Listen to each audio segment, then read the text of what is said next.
Hey guys, so once you have your belt packs and your actual in-ears headphones connected and the belt packs are turned on and everything, this is how you can actually adjust your own mix so that you can increase and decrease levels of anything that you may want in there. So what you want to do first and foremost is make sure that your Wi-Fi is connected to the Wi-Fi network, the New Hope network there. And I can walk you through that password when you get here. I'll communicate that with you as well so that you can log on to that. It's got to be the same network as the console. So that's very important that you're on the right Wi-Fi network. I'm on that network, so good to go there. Then I'm going to go into this SQ4U app on my phone. And once you select that, it'll open up to this screen, this page right here. And I'm going to actually rotate my phone once I select it. It may come up with demo or other. You want to select SQ7.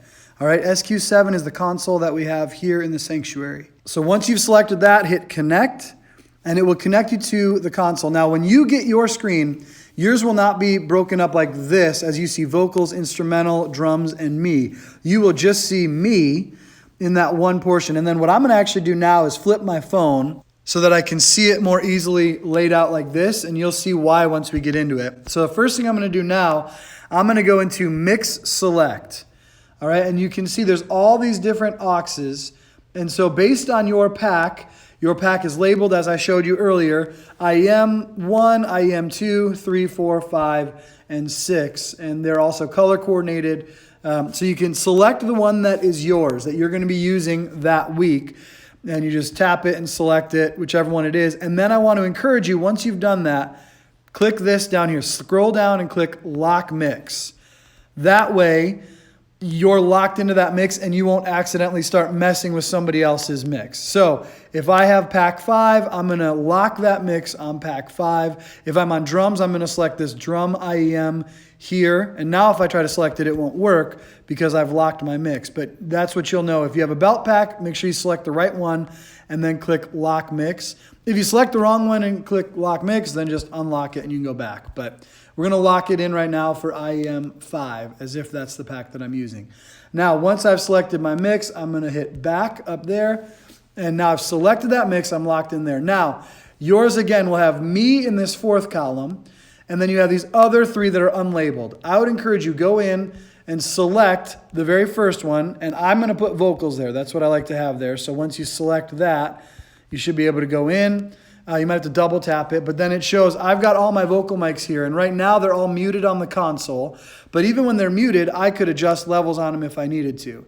So you're going to want to check. If you're a vocalist, you may want your mic up louder than the other mics, and that's okay. So you can adjust. If you have the red mic, let's say, leave yours up high, and maybe you want to dip some of the other mics a little bit so that your voice is most prominent in your ears.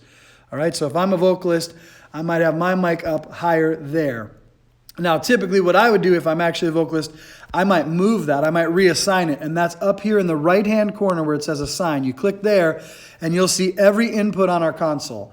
And you can add other things to it. You'll see right now I've assigned certain things to these mixes and it shows you as you look what channel they're in, what channel group they're in. So my vocals are all on these mics.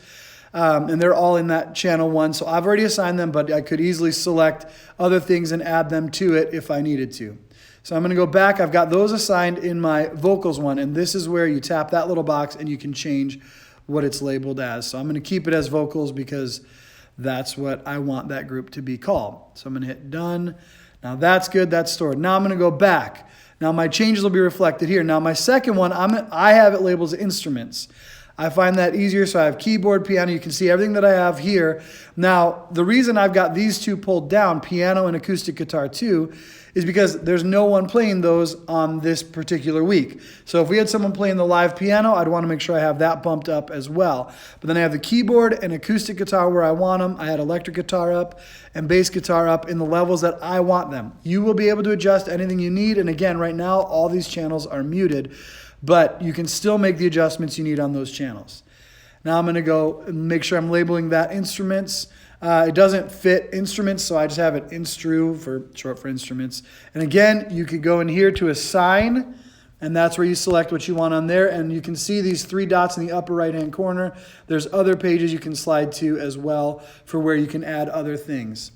So then I have a separate mix for drums all on their own because they take up so many channels. It's easier for me to do it this way. And then I kind of have them in a sliding scale like this. So kick I have up the most, then snare, and then my toms are kind of pretty well even in the mix, then overhead right and overhead left. I have down a little bit more because they're more sensitive mics. And then the talkback mic I have up higher because that's how the drummer communicates with the band, and I want to make sure I hear them speaking. That is a muted channel unless they step on a foot switch to talk. So you don't have to worry about that overwhelming you while you're playing. That will be muted while they're playing. It's only going to be activated when they unmute it with their foot switch in the drum room. So, but again, those are assigned here, and they're labeled in these channels: kick, snare, tom 1, tom 2, tom, floor tom, overhead right, overhead left, and talkback. So those are all in that group. Now, those are assigned. I labeled it here again. Remember, that's where you do that. Once you're happy with it, you hit done, then you hit back. Now you're going to go into me. So once I'm in the mix that's labeled me, what I will do, depending on what instrument I'm playing that week, I'm going to assign my own position onto this. So right now, let's say I'm singing on the red mic. I'm going to add the red mic, and I'm going to reassign it from the vocals group into the me group, so that way I can view it there quickly and get it right away. And then I can also boost that whole group if I choose to, in order to make it more to make it louder and more prominent in my mix. So now if I go back, you will see it's added the red mic here, so I can adjust the levels as I need it there. Another thing with this, if I go back to this page, these little, you'll see these are almost designed to look like wheels at each of these 4 channels. So you can roll them up or down. So I'm doing that right now. It's moving the vocals one. I'm moving it up now or down. And then when you go into it, it will boost that entire group if you want to. So for the drums, if you have them in a mix that you like, you're happy with where they all fall, but you just want them quieter or louder, you could roll them down or roll them up, and it will increase or decrease the sound of the entire group.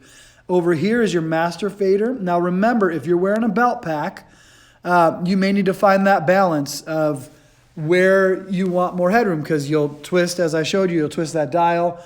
And, I usually keep mine at about 12 o'clock, but you can boost it more if you need more. You can also make adjustments here. So you'll find the sweet spot as you go. But that's basically what it looks like as far as mixing it. And then when you're rehearsing, you can open up, take out your app, make sure you're on the right Wi-Fi network again, make sure that you are selected on SQ7 and not in demo mode.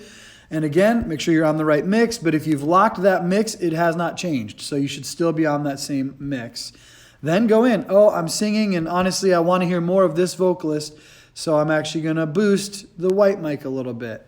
Or I'm going to pull everything else back so that one's a little more prominent because they're carrying the melody more this weekend or something, whatever you choose to do. But you can make those adjustments there as you're going in real time, or at the end of a song if you want to do it then.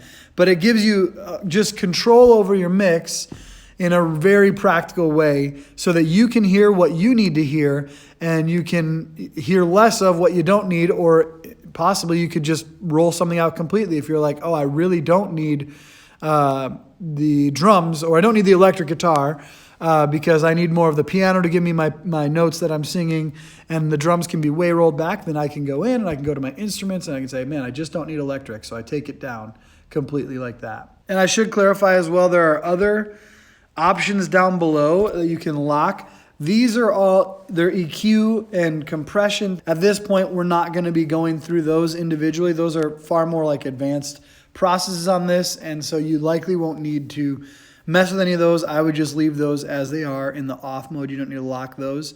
But this should give you what you need, and hopefully from here, over time, you'll get more and more used to adjusting your own mix in this app, and it'll save time at rehearsal because we don't need to ask for, each person doesn't need to ask for our sound engineer, our front of house guy, to adjust their levels for them. We can do that ourselves and save some time there, and just get that mix dialed in right where we want it. So hopefully this has been helpful. Again, I'm available if you have any questions. I'll be here for the next few rehearsals to make sure everyone's got what they need in this regard. So hope it helps. Thanks.